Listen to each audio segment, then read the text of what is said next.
Alors, dans l'exercice 1, question 1, on nous demande de donner la nature du triangle AEB. Alors, le triangle AEB, c'est celui-ci, AEB. Voilà. Donc, quelle est la nature de ce triangle? Donc ça, c'est la question 1. Alors, la nature de triangle, il n'y en a pas 50. Soit vous êtes un triangle quelconque, et donc la question n'a à peu près aucune utilité. Soit vous êtes un triangle rectangle. Bon, a priori, ça n'a pas l'air d'être le cas. On formule des conjectures et puis on va essayer de les démontrer ou de les invalider.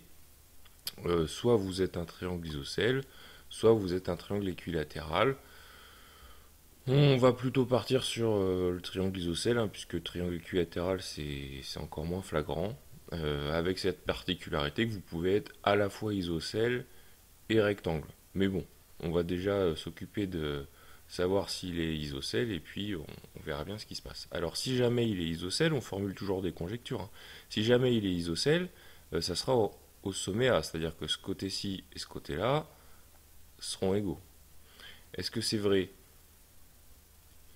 Alors il faut bien relire l'énoncé du sujet, puisqu'on nous précise que dans la figure, le triangle AED est équilatéral. Voilà. Donc si AED est un triangle équilatéral, ça signifie que la longueur AD est égale à la longueur DE est égale à la longueur AE.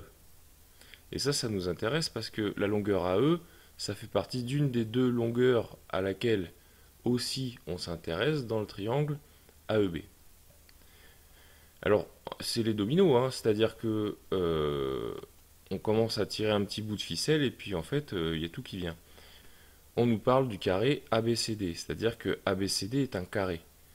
Dans un carré, tous les côtés aux mêmes longueurs, y compris donc AB et AD. Et ça y est, on tient notre réponse, puisque AB fait 2 cm, AD va aussi faire 2 cm, et comme nous avons ici un triangle équilatéral, AE va aussi faire 2 cm. Donc ça y est, on a notre réponse. AEB est bien un triangle isocèle. Donc qu'est-ce qu'on met? On met que AED est équilatéral, que si AED est équilatéral, alors AE égale 2 cm, l'unité sera le centimètre, je ne vais pas le préciser à chaque fois, il est entendu que l'unité en vigueur dans cette figure sera le centimètre. AE est égal à 2, je disais, et donc si AE est égal à 2, alors ça signifie que AE est égal à AB. Ainsi, ABE est isocèle en A. La seule chance pour ce triangle d'être à la fois isocèle et équilatéral, c'est qu'il le soit au sommet A. Or, au sommet A, il est impossible d'avoir un angle de 90 degrés, car pour cela, il faudrait que le point E soit confondu avec le point I, ce qui n'est clairement pas le cas.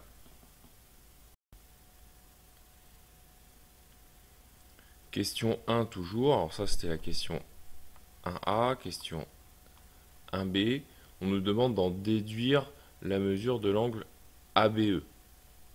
Bon, c'est pas bien compliqué, l'angle ABE c'est celui-là, et puis on nous demande même d'en déduire celle de l'angle EBH. Donc EBH, c'est cette mesure-là. Bon, très bien. Alors, puisque c'est en déduire, donc il faut repartir de ce qu'on vient de raconter. Donc ABE est isocèle. C'est ce qu'on a dit juste avant. Si ABE est isocèle, je le fais sur la figure, si ABE est isocèle, ça signifie que ces deux angles-là ont même mesure. On se souvient que l'on a un carré. Donc ici, j'ai un angle droit. On se souvient également que AED est équilatéral. Donc c'est-à-dire que les angles de AED, y compris celui-là, mesurent 60 degrés. J'écris en orange, je ne sais pas si ça se voit trop finalement, mais bon. AED fait 60 degrés. Par conséquent, l'angle au sommet principal de AEB, donc ici, cet angle va mesurer 30 degrés. On a notre raisonnement. Donc, AED équilatéral, ça signifie que l'angle DAE vaut 60 degrés, ce qui veut dire que l'angle EAB vaut 30 degrés, ABE est isocèle en A,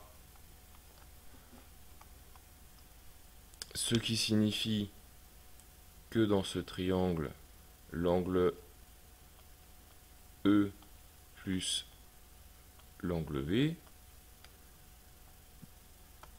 forme une somme égale à 180 moins l'angle au sommet A, c'est-à-dire moins 30 degrés, ce qui nous fait 150 degrés. Comme ces deux angles sont égaux, alors, je vais continuer en haut, comme ces deux angles sont égaux, alors il est évident que ABE est égal à la moitié de 150, c'est-à-dire 75 degrés.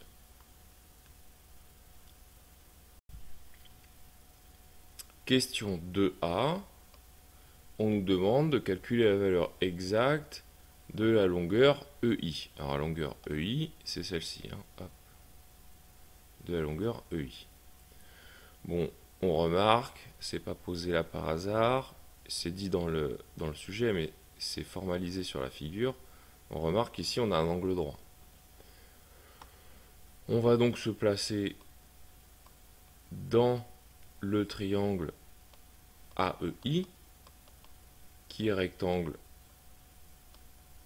en I. On va appliquer la propriété de Pythagore,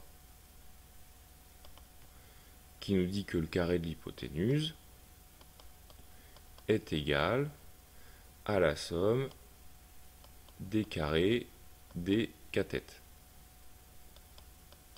plus IE carré. Voilà. En remplaçant par les valeurs connues, puisqu'on connaît des valeurs, hein.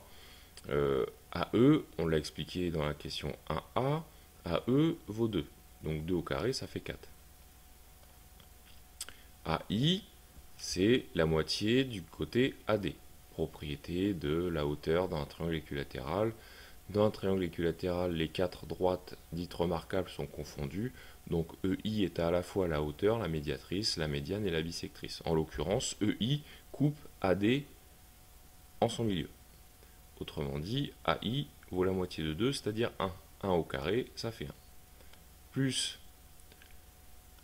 IE au carré, on cherche EI. Finalement, EI est égal à la racine de 4 moins 1, c'est-à-dire racine de 3, puisque EI est une longueur. Donc EI est forcément positif. Éventuellement nul, mais là, c'est pas le cas. Dans la question de B, alors la question de B, allons-y. Dans la question de B, on nous demande de déduire la valeur exacte de la longueur EH. Donc EH, c'est, je ne sais pas si vous le voyez, je vais l'entourer. EH, c'est la petite longueur qui reste ici, là, hein, entre E et H. Voilà. Bon, ça c'est pas bien compliqué. On sait que HI est égal à 2. Donc EH est égal à 2 moins EI, c'est-à-dire moins racine de 3. Dans la question 3, finalement, on nous demande, après avoir exprimé tangente de EBH, donc on sait qu'il va falloir commencer par là, on demande d'exprimer la tangente de 15 degrés. Je relisais la question en même temps que je parlais, c'est pour ça que j'ai un peu buté sur les mots.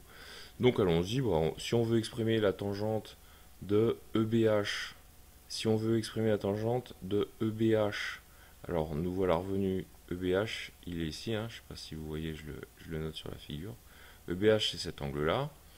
Si on veut exprimer la tangente, ça serait bien quand même éventuellement qu'on se place dans un triangle rectangle. Donc on va se placer dans le triangle EBH. Et puis on va se laisser guider par les formules du cours, hein, de toute façon. On nous demande d'exprimer la tangente EBH. Donc allons-y. Dans le triangle EBH, la tangente de l'angle EBH est égale, alors la formule de la tangente c'est côté opposé sur côté adjacent.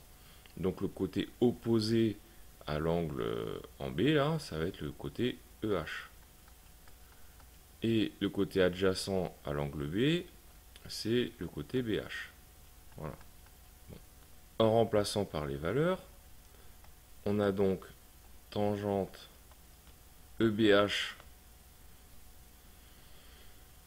Alors EBH, j'ai oublié de le faire, je viens de m'apercevoir que j'ai oublié de le faire. EBH, il fallait le faire à la fin de cette question-là, donc c'est pas grave, on va le faire tout de suite. EBH, tout simplement, c'est le complément de ABE. Hein, l'angle ABE et l'angle EBH sont complémentaires, c'est-à-dire que leur somme fait 90 degrés. Donc s'il y en a un qui fait 75, l'autre, forcément, il n'y a pas trop le choix, il fait 15 degrés. Donc la tangente de EBH, c'est donc la tangente d'un angle qui vaut 15 degrés, est égale à EH. EH, on vient de le trouver également. EH, je le rappelle, vaut 2 moins racine de 3. Donc EH, 2 moins racine de 3 sur BH. BH qui vaut la moitié du côté du carré, c'est-à-dire 1. Moralité, mais tangente 15 degrés est égale à 2 moins racine de 3, c'est ce qu'il fallait démontrer.